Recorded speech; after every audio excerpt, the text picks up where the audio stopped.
வணக்கம் மாணவர்களே. இப்போ இந்த வீடியோவில் என்ன பார்க்க போகிறோன்னா, 6ஆம் வகுப்பு தமிழ் பாடத்தில் வந்து நமக்கு இயல் 3ல் மனித நேயம்ங்கிற நமக்கு உரைநடை கொடுத்துருக்காங்க. இப்போ நம்ம இதில் இருக்கிற புக்கான ஆன்சர் பார்க்கலாம். ஃபஸ்ட்டு, எல்லா உயிர்களிடத்தும் அன்பு செலுத்துதல் டேஸ். ஆன்சர் வந்து மனித நேயம், ஆப்ஷன் குறிச்சிக்கோங்க. அடுத்து இரண்டாவது, தம் பொருளை கவர்ந்தவரிடமும் டேஸ் காட்டியவர் வள்ளலார். ஆன்சர் வந்து அன்பு. அடுத்து மூன்றாவது, அன்னை தெரசாவுக்கு டேஸுக்கான நோபல் பரிசு கிடைத்தது. ஆன்சர் வந்து அமைதி. அடுத்து நான்காவது, கைலா சத்யார்த்தி தொடங்கிய இயக்கம். ஆன்சர் வந்து குழந்தைகளை பாதுகாப்போம்.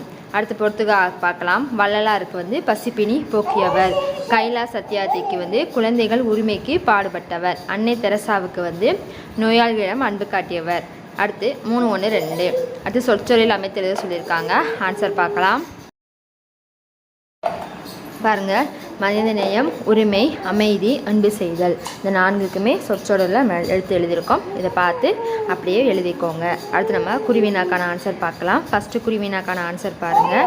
நமக்கு பேஜ் நம்பர் 49 எடுத்துக்கோங்க.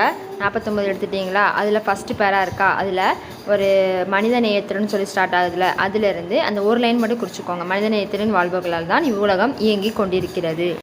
அந்த ஒரு லைன் மட்டும் குறிச்சிக்கோங்க. குருவினா ஃபஸ்ட் கொஸ்டினுக்கான ஆன்சர். அடுத்து 50வது பக்கம் எடுத்துக்கோங்க. அடுத்த பக்கத்தில் நமக்கு தெரிந்து தெளிவும் சொல்லி கொடுத்துருக்காங்களா, அதுக்கு நேராக ஒரு பேரா இருக்குது. அதில் 4வது லைனில் தம் சொல்லியிருக்கா, அதுலேருந்து வருகிறதுன்னு இருக்குவாங்க, அது வரை குறிச்சிக்கோங்க. 2வது கொஸ்டினுக்கான ஆன்சர். அடுத்து நமக்கு சிறுவினா கொடுத்துருக்காங்க. சிறுவினாக்கான ஆன்சர் பார்க்கலாம். 2 சிறுவினாக்கள் ஆன்சர். ஃபஸ்ட்டு வந்து 50ஆம் பக்கம் இருக்குது. 2வது சிறுவினாக்கான ஆன்சர் 51வது பக்கம் இருக்குது. 50வது பக்கம் எடுத்துக்கோங்க. அதில் அன்னை தெரசான்னு கொடுத்துருக்காங்களா, நான் சொல்கிற பாயிண்டாக எழுதிக்கோங்க. அதில் 2வது லைனில் மூதாட்டி ஒருவர் சாலையின் ஓரம் படுத்திருந்தார், அது முதல் பாயிண்ட்டு.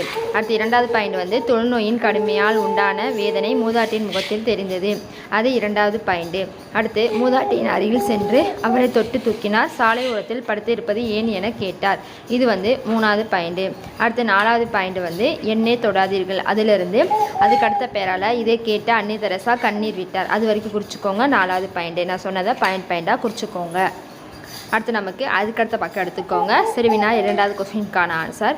கைலா சத்யார்த்தி கொடுத்துருக்காங்களா, அதில் 3வது லைன் பாருங்கள், இவர் சொல்லியிருக்கா, அந்த இவர்லேருந்து அதுக்கடுத்த பேரால் 4வது லைன் பாருங்கள், தொடங்கினார் இருக்கா, அது வரைக்கும் குறிச்சிக்கோங்க.